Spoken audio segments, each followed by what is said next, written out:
Bonjour les amis, j'espère que vous allez bien. Je suis ravi de vous retrouver dans cette nouvelle vidéo dans laquelle je vais corriger un exercice qui porte sur les probabilités. Et voilà, donc on est dans la série de la correction des exercices.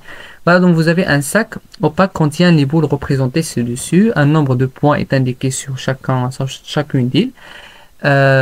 Et on tire au hasard une boule et on lit le nombre de points. Donc le sac il contient combien de boules j'ai ici? Donc j'ai des boules. Très bien.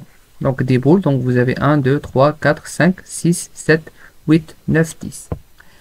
La première question, dessine l'arbre des possibles par les probabilités données sous forme fractionnaire et décimale. Donc l'événement, donc qu'est-ce que je fais? Je tire au hasard une boule et je l'ai le nombre de points. Voilà, donc ici, donc soit je vais tirer donc au hasard, donc si je tire au hasard, soit je vais avoir le 1, soit je vais avoir le 2, soit je vais avoir le 3, soit je vais avoir le 4, parce que ce sont les cas possibles, 1, ou 2, ou 3, ou 4. Donc la probabilité d'avoir un 1, c'est combien? Donc vous avez combien de boules? On a 10. Et vous avez combien le nombre de cas favorables pour 1 point? Donc vous avez 4. Donc 1, 2, 3, 4. Donc c'est 4 sur 10. Très bien, donc ça c'est égal à 0,4. Donc c'est égal à 4 sur 10. C'est égal à 0,4. La probabilité d'avoir un 2, c'est combien? Donc j'ai 3 boules de 2. Donc normalement de 2 points. Parce que les chiffres ce sont des points. Donc c'est 3 sur 10. Donc ici c'est 3 sur 10. Donc qui est égal à 0,3. On a la probabilité d'avoir un 3.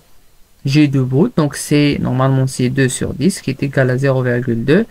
Et pour le 4, normalement c'est on a un boule, donc le nombre de cas favorables c'est 1 sur 10, donc c'est 0,1.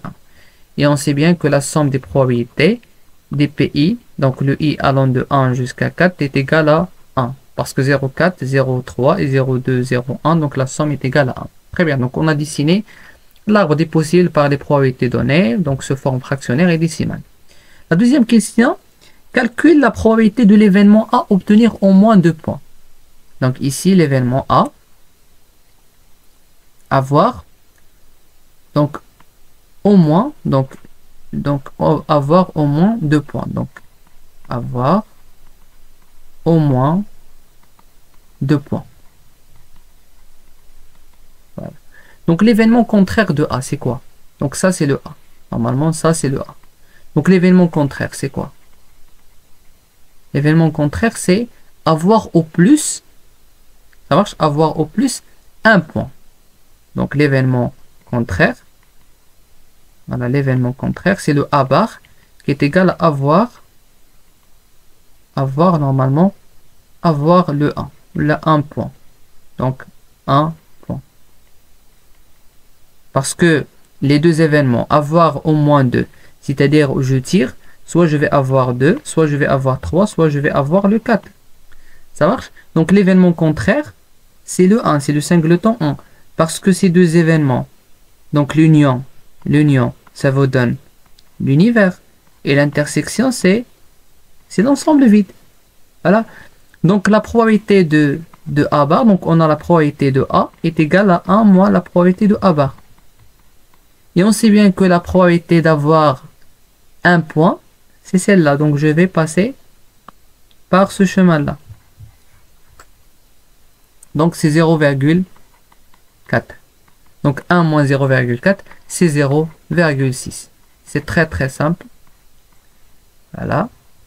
J'espère que vous avez bien compris. Et si vous aimez la vidéo, n'hésitez pas à mettre un like. Et si vous avez des questions aussi, n'hésitez pas à les mettre dans les commentaires. Et abonnez-vous sur la chaîne.